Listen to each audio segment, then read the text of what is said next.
Assalamualaikum dan selamat pagi.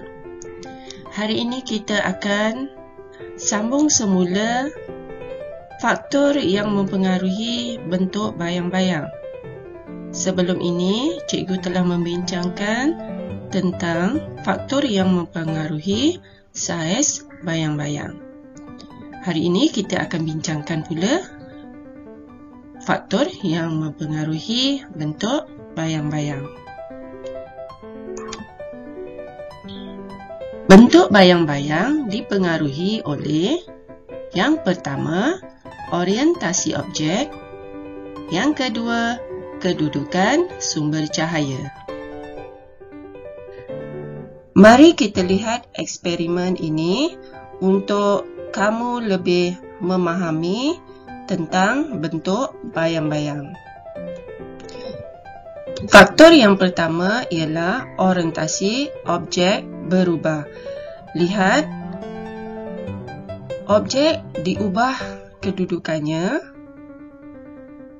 Lihat bentuk bayang-bayang juga akan berubah.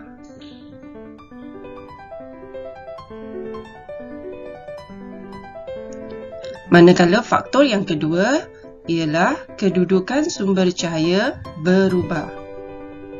Sumber cahaya diubah-ubah kedudukan dan lihat perubahan bentuk bayang-bayang.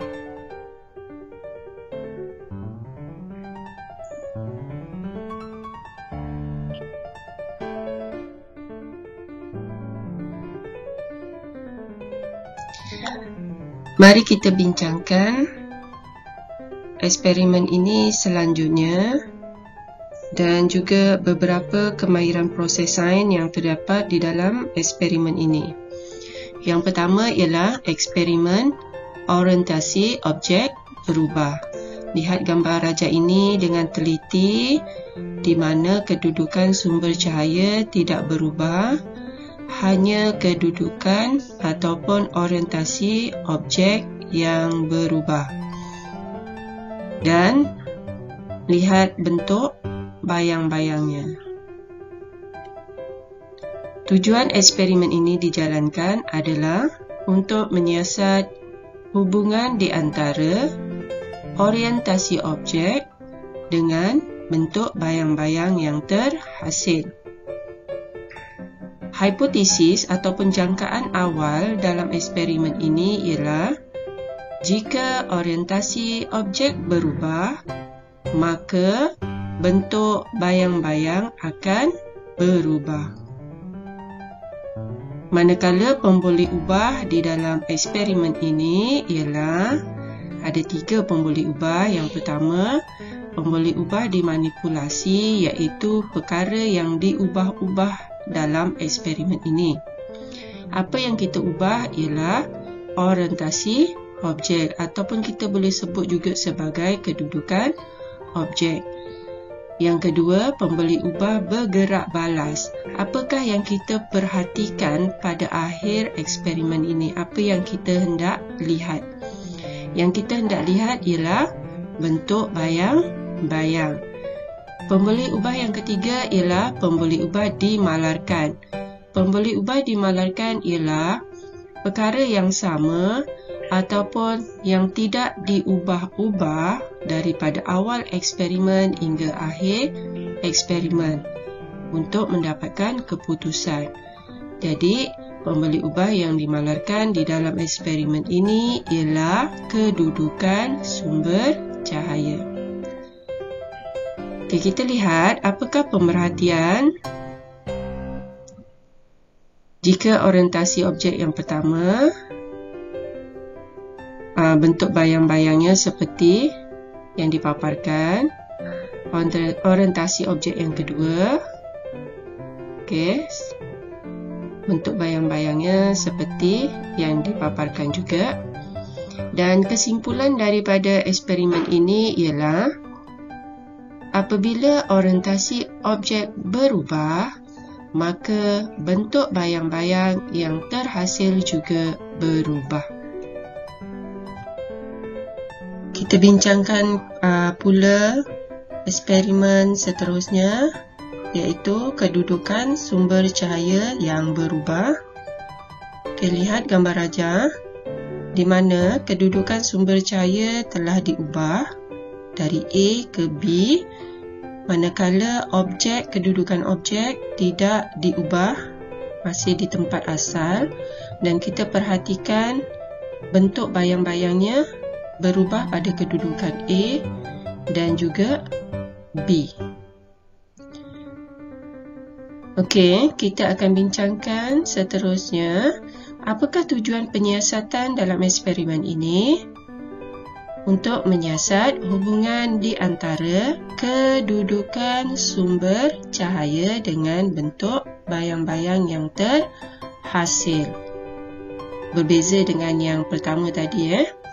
Kemudian, hipotesisnya atau penjangkaan awal, jika kedudukan sumber cahaya berubah, maka bentuk bayang-bayang akan berubah.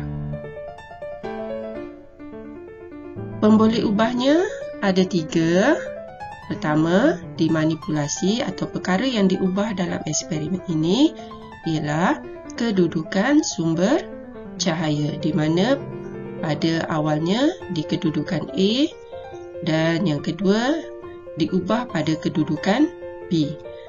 Bergerak balas, apakah yang kita hendak perhatikan pada akhir eksperimen ini ialah bentuk bayang-bayang.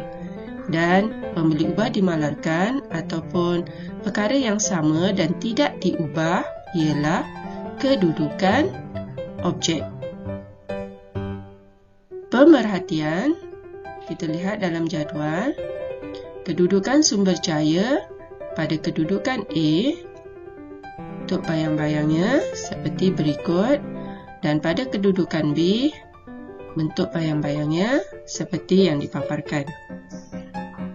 Kesimpulan dalam eksperimen ini ialah apabila kedudukan cahaya berubah ataupun apabila kedudukan sumber cahaya berubah, maka bentuk bayang-bayang yang terhasil juga akan berubah.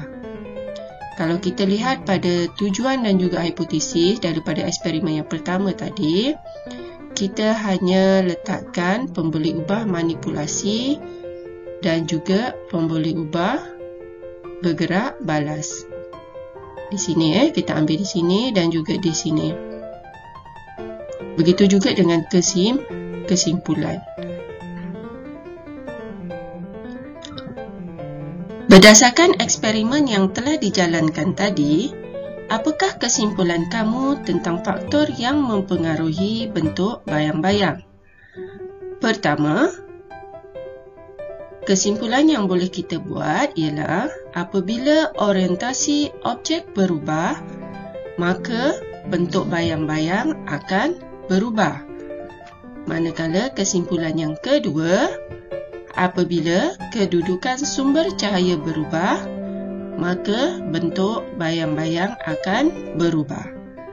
Diharapkan kamu telah faham apa yang telah cikgu terangkan. Selamat belajar.